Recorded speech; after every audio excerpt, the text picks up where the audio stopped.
11월의 첫 주일입니다. 2023년 남은 달력도 2장밖에 없습니다.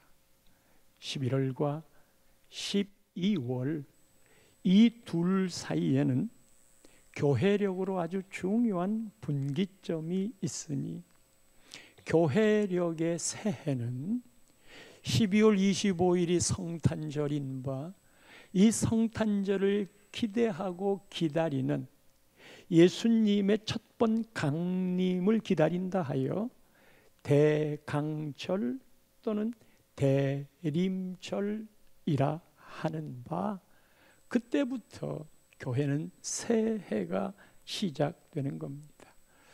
금년의 대강절은 12월 3일 첫 번 주일입니다.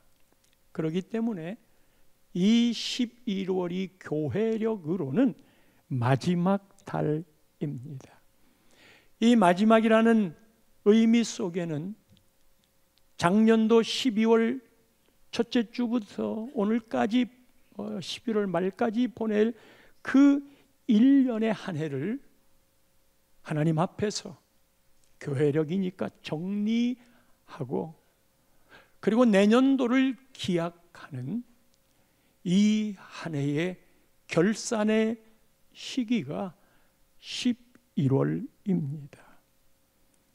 11월 셋째 주일에는 추수감사절이 있는 건 추수의 은혜를 감사하는 것도 있지만 한 해를 정리하고 결산하고 내년을 준비하는 마중물 같은 의미도 있습니다.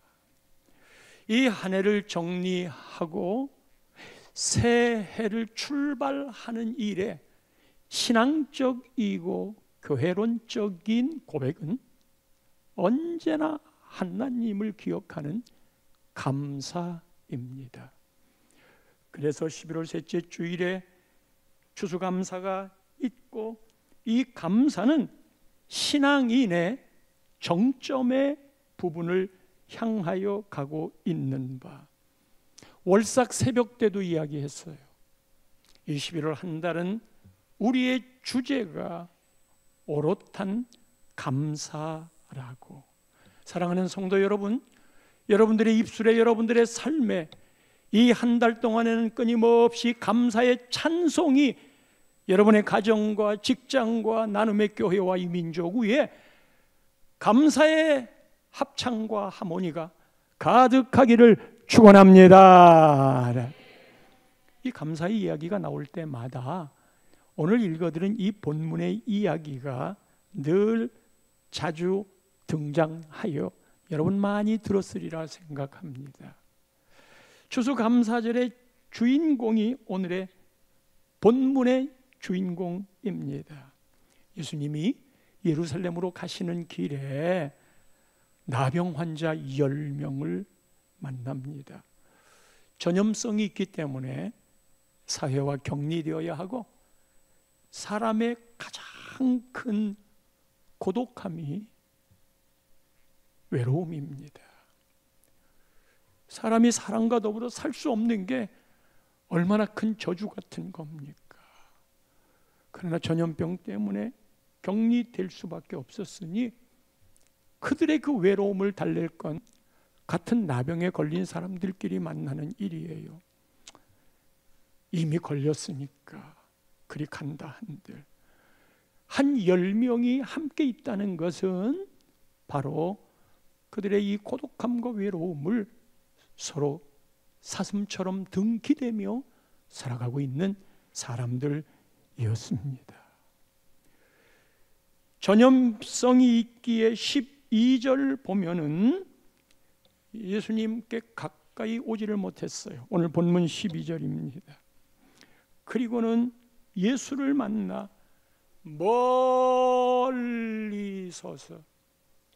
멀리 서 있으니까 당연하게 13절에 보면 소리를 높이겠지요. 소리를 높여서 예수 선생님이여 우리를 불쌍히 여기소서. 그들에겐 예수님이 아직 구세주가 아니에요. 메시아가 아니에요. 랍비라는 말인데 위대한 스승, 좋은 스승쯤으로 예수님을 부릅니다. 그리고 그들이 하는 말이 우리를 불쌍히 여겨달래요. 성도 여러분, 살아가는 사람들과 만나는 그때 우리가 내가 강한 것을 보여주고 싶지, 내가 못난 것, 불쌍히 여겨달라는 말을 하고 싶겠어요? 그러면 진짜 불쌍히 여겨서 우리를 무시해요. 그래서 우리는 불쌍히 여긴다는 이 말이 구차하다는 생각이 들어요. 그런데 성도 여러분, 신앙에서는 이 말을 예수님이 얼마나 집중하시고 도와줘야 되겠구나 하는 생각을 갖는지 아십니까? 예수님의 마음을 이끄는 고백이에요. 삶을 살다가 저도 어려운 일을 만날 때, 숨이 넘어가려고 그럴 때 가장 간절하고도 힘 있는 고백이, 하나님, 제가요 목사예요. 하나님 저를 불쌍히 여겨 주셔요. 인생의 마지막 마침표를 찍을 때쯤 가쁜 숨을 몰아쉴 때, 가래는 끓고 가쁜 숨을 몰아쉴 때, 그때 마지막 유언을 뭐라고 해야 할까? 주변에 자녀들이 있을 텐데, 예수 잘 믿고 천국에서 만나자. 그리고 하나님과 나 사이에는 예수님은 내 영혼을 부탁한다는 고백을 했는데, 그것과 같은 말이 그 마지막에 의식이 있을 때까지, 하나님 나를 불쌍히 여겨주세요. 제가 모르고 잘못한 것도, 교만하여 행한 일도, 하나님 그런 인생에 저를 불쌍히 여겨주세요. 여러분, 그럴 때 찾아오는 하나님의 그 사랑 말이에요. 고쳐달라고, 그 표현을 불쌍히 여겨달라고 그랬어요. 고쳐달라는 절규예요. 그러면 예수님이 이 말을 듣고 그 다음에 반응을 하셔야 될 텐데, 불쌍히 여겨주세요, 그 말은 고쳐주세요, 나병인 거 알잖아요. 예수님이 그 말에 대해서, 그래 불쌍히 여겨달라 했으니까 내가 그러겠다 하시든지, 아니면 아직 때가 아니다, 기다려라, 그런 반응을 보여야 하는데, 뜬금없이 동문서답처럼 14절 말씀을 보면, 가서 제사장들에게 너희 몸을 보이라. 이게 뭐예요?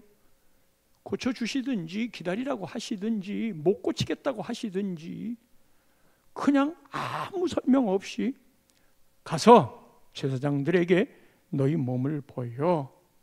이거는 구약 성경이 갖고 있는 배경이 있기 때문에 그렇습니다. 레위기 13장 3절 말씀에 보면, 당시에 나병은 전염병이기 때문에, 옛날에는 그 문둥병이라고 했는데 지금은 문둥병이라는 단어를 안 써요.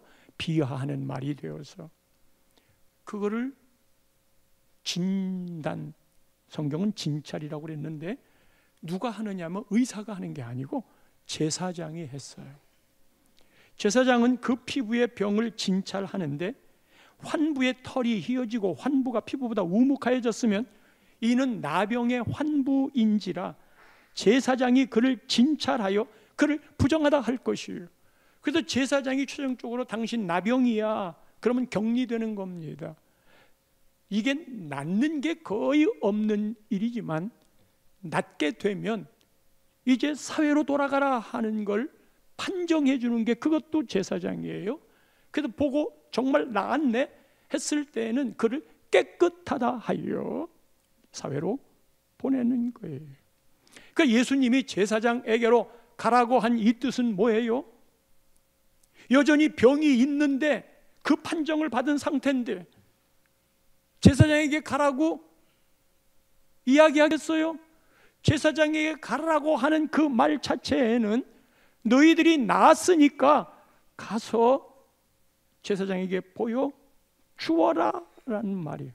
예수님의 입장에서는 지금 상태는 여전히 나병이지만 예수님의 입장에서는 그게 확정 진단으로, 그러니까 네가 가서 제사장에게 보여주고 확정 진단을 받아, 이 말인데 이것을 해석하는 사람들에 따라 방향이 여러 가지입니다. 예수님이 그 말을 했을 때 어떤 생각부터 하겠어요? 나은 거 하나도 없어. 여전히 나병이야. 그런데 우리가 제사장에게로 어떻게 가? 제사장에게 가는 길에 사람들을 만나면 우리는 돌맞아. 그래서 이 나병 환자들은 길을 갈 때 탐해 이거 외쳐야 돼. 나는 부정한 사람이니까, 나하고 접촉되면 당신도 부정하게 되니까 나는 부정하다고 이야기를 했어. 그래서 당신들이 나를 타취하는 건 당신들 책임이요 하는 의미의 탐해를 외쳤어요. 그런데 그렇지 않고 몰래 가다가 누군가 접촉이 된다든지 나병인 것이 확인이 되면 돌로 쳐서 죽일 수도 있어요. 아니, 이대로 제사장 앞에 갔다가 망신을 넘어서서 쫓겨나거나 몰매를 맞는다. 여러분, 10명 중에 낫지 않은 나병을 보고 우리 갈 수 없어. 누구라도 빅 마우스가 그렇게 이야기했다 합시다. 원래 이런 부정적인 말들은 전염성이 강해요. 그래서 금방 그 말에 동조를 해. 안 되는 쪽에. 근데 여러분, 결론적인 이야기는 이 10명이 다 갔어요. 그리고 모두 다 나았어요. 그렇다면 그 안에 부정적인 말을 하는 사람도 있겠지만 긍정적인 말을 하는 사람이 10명의 마음을 모으는 역할을 한 거예요. 뭐라고 그랬을까? 우리가 평생 낫지 못하고 이렇게 격리되어 살아가야 될 이 나병, 이대로 살아도 우리는 이걸로 인생 끝나는 거고, 예수님 보니까 다른 곳에서 나병 환자를 고쳤다 말한다. 그리고 지금은 예수님이 제사장에게 가라고 그랬다. 그러니까 우리 여기 있어도 죽고 제사장에게로 예수님이 말한 대로 가보자. 그런데 그 출발점은 하나도 낫지 않은 상황에서 이야기하는 거예요. 그런데 그래, 그 말이 맞아. 그래서 이 10명을 이끌고 가는 그 안에 긍정적인 리더가 있는 거예요. 끝까지 지금 이런 형편인데 거기 가봤자 뭐가 있냐? 나는 안 갈 거야. 그래, 가지 마. 너는 그렇게 살아. 우리가 하나님 앞에 모든 부름이 다 이런 거예요. 사랑하는 성도 여러분, 그동안 계속 광고를 해왔던 바, 우리가 내일 밤에는 여기 나와 있는 대로요, 영광스러운 재생산 사역자, 이게 셀 리더란 말이에요. 평신도들이 영광스러운 셀 리더로 재생산할 수 있는 사람으로 우리가 얼마나 그 마음에 불타 있었습니까?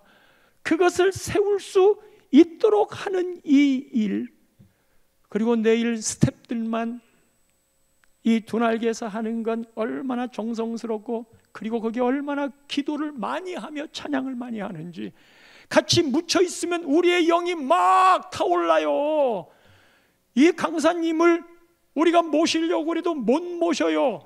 그런데 우리 교회에서 다 준비해 오셔가지고 이 일을 한다고 하니까 이게 완전 일부흥회인 거예요.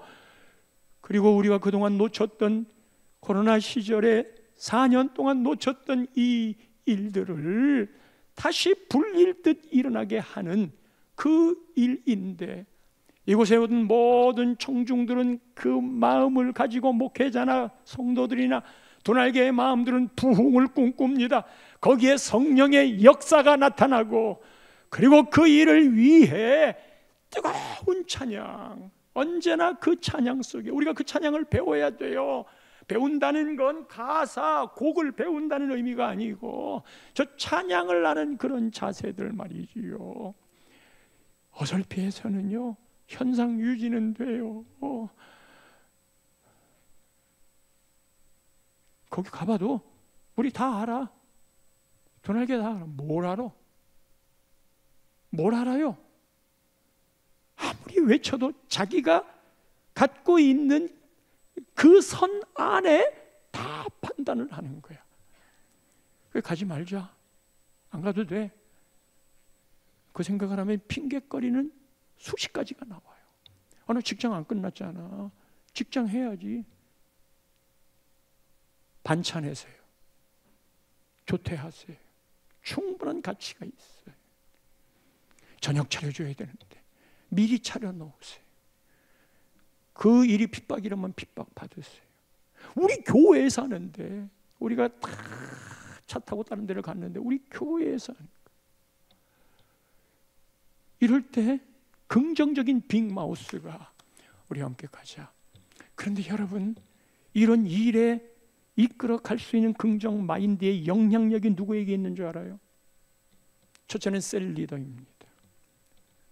셀원들에게 우리 같은 마음을 품자. 그리고 중직들을 포함한 재직입니다.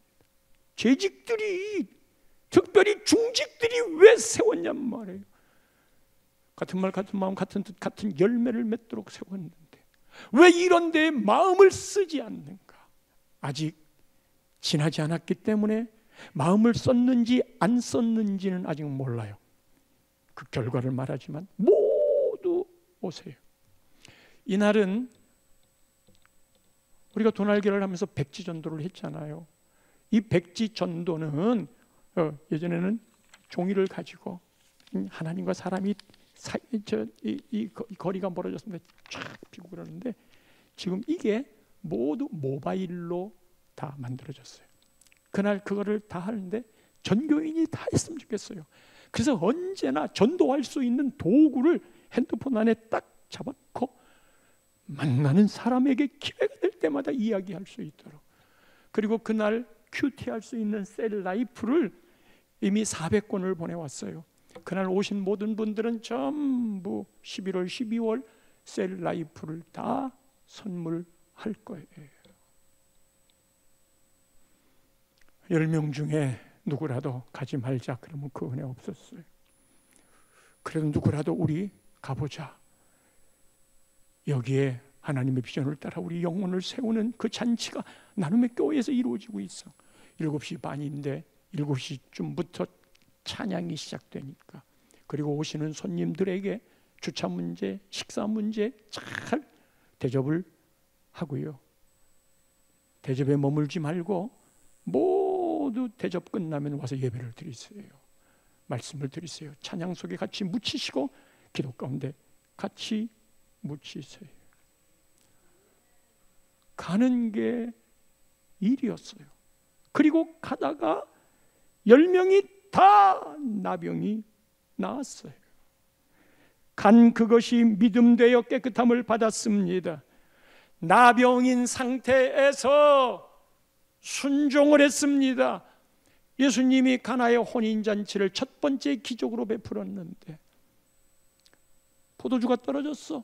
잔치에서 음식이 떨어지면 얼마나 당황합니까? 포도주가 떨어졌어. 예수님이 돌 항아리 6개에 들어있는 그 물을 떠서 연회장에게 갖다 주라고. 그럼 그것을 떠다 갖다 주는 사람은 황당하잖아요. 포도주가 떨어졌다는데 지금 물 갖다 주라니. 고민 안 하겠어요? 이거를 떠다가 어쩌란 말이야. 그런데 이것보다 맛있는 포도주가 없었다. 갈수록 좋은 포도주가 나오는구나. 그러면 물을 떴는데 포도주를 받았어. 어느 시점에서 이게 변했을까? 우리는 그게 중요한 게 아니에요. 물을 떠다 갖다 주라고 한 거기에 우리의 판단이, 우리의 부끄러움이, 우리의 생각이 얼마나 많이 작용을 합니까? 이게 뭐 장난하는 겁니까? 물을 떠다 주라니. 나병이 다 나은 상태에서 제사장에게 보여라 그러는 건 못하는 사람 없어요. 돈 있는 상태에서 교회를 건축해라 그러는 거 못하는 사람 없어요. 그런데 우리는 끝없이 논리가 돈이 없는데 어떻게 하려고 그러느냐. 거기에 예수님을 바라보는 게 어디 있어요. 그런데 다 해내요. 그거를 믿음이라고 그러는 거예요. 포도주를 떠갖다가 주는 건 누가 못해요. 그런데 물인데 순종을 했던 그 걸음의 포도주 역사가 나타난 거잖아요. 할렐루야. 그런데 말이에요, 그들이 다 나섰어. 근데 15절에 보면 그 중에 한 사람만 자기가 낳은 것을 보고, 자기가 낳은 거를 9명도 다 봤어요. 근데 여기에 한 사람이 자기가 낳은 것을 보고 그 다음 액션이 달라지는 거예요. 큰 소리로 하나님께 영광을 돌리며 돌아와. 큰 소리로 하나님께 영광을 돌렸다. 우리 셀리더 모임할 때 이 큰 소리로 영광을 돌렸다는 게 어떤 걸까? 하나님께 영광을 돌렸다는 게 어떤 거예요? 오, 하나님 감사합니다. 그래서 하나님 사랑합니다. 그래서 하나님 나이스, 하나님 멋쟁이, 하나님 짱, 하나님 최고예요. 이런 것들을 다 포함해서 하나님을 높이는 이 말인데, 그것도 큰 소리로 돌아왔어요. 예수님께. 다른 9명은 돌아오지 않았습니다. 여러분, 왜 돌아오지 않았을까? 이 사람이 돌아와가지고 16절 말씀해 보면, 어머나, 예수의 발 앞에 엎드렸어요. 그냥 감사하면 예 고맙습니다 하는데 발 아래 엎드렸어. 그리고 감사했어. 이 감사했다는 것에 동그라미 팍. 감사했어. 밑줄 쫙. 그런데 그는 사마리아 사람이라 납작 엎드려서 감사를 했어요. 여러분, 이 9명과 한 사람, 사마리아 한 사람의 공통점이 있으니 그 공통점은 뭐냐면 모두 다 나았어. 이보다 더 큰 기쁜 일이 없고 이보다 더 기적이 없고, 그래서 이제 모든 서러움을 딛고 사회로 나아가야 될 사람이에요. 가족과도 기쁨의 축복을 함께 나눌 그런 시간들이에요. 그건 다 똑같아. 그런데 다른 거 하나가 있으니 이 한 사람은 돌아와서 예수님 앞에 엎드려 감사했고 나머지는 그냥 다 제갈 길 갔어. 그러면 여러분, 이 사람들이 어디로 갔을까? 이 9명은 어디로 갔어? 그리고 왜 갔어? 아마도 이 9사람은 낫잖아요. 나병이 다 나았잖아요. 얼마나 놀랄 일이에요. 이 나은 것을 보여주고 싶은 마음이 왜 없겠어요? 가족들도 격리시켰지. 지인들도, 친척들도, 아는 사람들도 모두.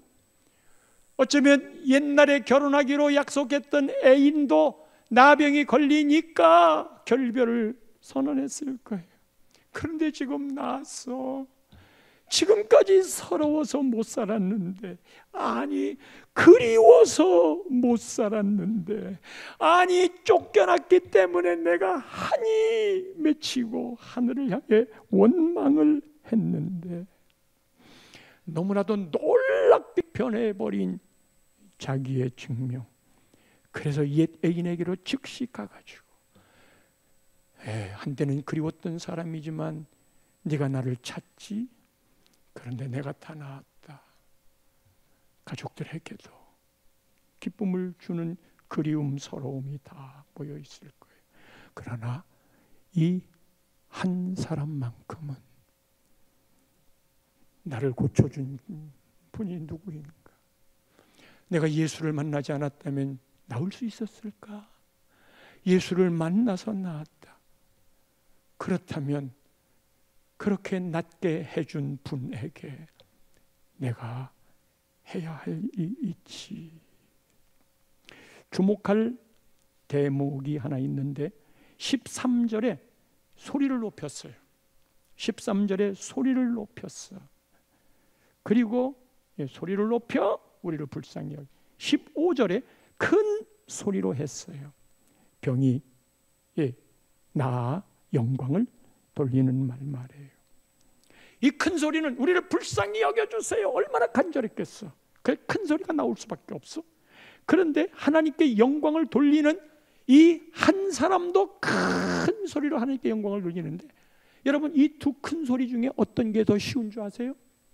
나에게 절절한 낫게 해주세요, 해결해 주세요, 회복시켜 주세요 라고 하는 건 소리 지르지 말라고 그러더라도 하나님께 절절히 기도를 해. 그런데 말이에요, 하나님께 감사하고 영광 돌리는 일은 큰 소리 안 나와요. 우리 중보기도에 많은 사람이 기도 제목 올리잖아요. 열심히 기도를 해요. 그리고 저한테도 기도 부탁을 했을 때 기도를 잊어버릴까 봐 기도 부도수표 내면 안 돼서, 공수표 날리면 안 돼서 기도를 부탁받으면 새벽 기도 때 하나님께 감사하고 은혜를 생각하고 그 다음에 제일 먼저 그 기도의 제목을 꺼내요. 근데 나중에 궁금한 게 있잖아. 기도가 어떻게 됐을까? 근데 그건 물어보기도 쑥스러워요. 안 됐다고 그러면 목사님 기도가 영빨이 없어서 그런 것 같다는 생각도 들고, 됐다고 그러면 됐는데도 말하지 아니한 것 때문에 오히려 미안해할 것 같아서도 못 물어보는데, 물어보면 응답됐다고 말하는데 기도해 준 사람의 마음은 그거 아니잖아요. 그리고 기도한 사람은 그것을 꼭 그 말을 듣고 싶어하는 것도 아니에요.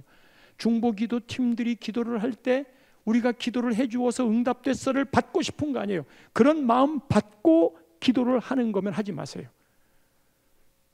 하나님의 은혜가 흘러가기를 바라는 마음인 건데, 그런데요, 기도 응답됐어요. 그게 바로 13절과 15절의 차이예요. 13절에서는 간절하게 기도 큰 소리로 하지만 하나님께 응답받아 감사하는 건 큰 소리가 나오지 않는 거예요. 이것이 예수님이 너무 안타까워서 17절 말씀에는 그렇게 말하는 거예요. 10사람이 다 깨끗함을 받았는데 9은 어디 있느냐? 9은 어디 있느냐? 9은 어디 있느냐? 성도 여러분, 자식들은 이러니 저러니 해도 부모에게 갚을 길 없는 거예요. 부모도 그 위에 부모에게 갚을 길이 없어 자식에게 그 사랑을 갚는 것인가. 그냥 다 어떤 때는 우연이라고 생각해. 내가 우연히 10명의 무리 속에 들어가가지고 그날 가다가 예수님을 만났다, 이게 우연이라고 생각해. 그리고 어떤 때는 나야 이 정도는 받을 만한 사람이지, 이렇게 복을 누릴 만한 사람이지, 왜 그런 줄 아나? 내가 뭐 나쁜 짓 했냐? 내가 뭐 못된 짓 했냐? 나 정도면 이런 거 받지. 거기에 무슨 감사가 있어? 그런 사람들은 조금 일이 잘못되면 원망 불평이 나와요. 다 섭섭하다고 그러지 감사가 나오겠어요. 그런데 이게 9대 1이에요. 10명의 사람 중에 하나님이 누구인 줄 알고 내가 누구인지를 알아. 그 결과가 감사하는 건 한 명뿐인 것을. 예수님이 그에게 오늘 19절 마지막 절에 가라, 내 믿음이 너를 구원하였느니라. 거기 보시면요, 14절에도 가라고 그랬어. 그리고 19절에도 가라고 그랬어. 14절에서는 예수님이 가서 제사장에게 너희 몸을 보이라. 그랬더니 이 가라는 이 말에 나병이 다 치유됐어. 육신의 회복이 일어났어.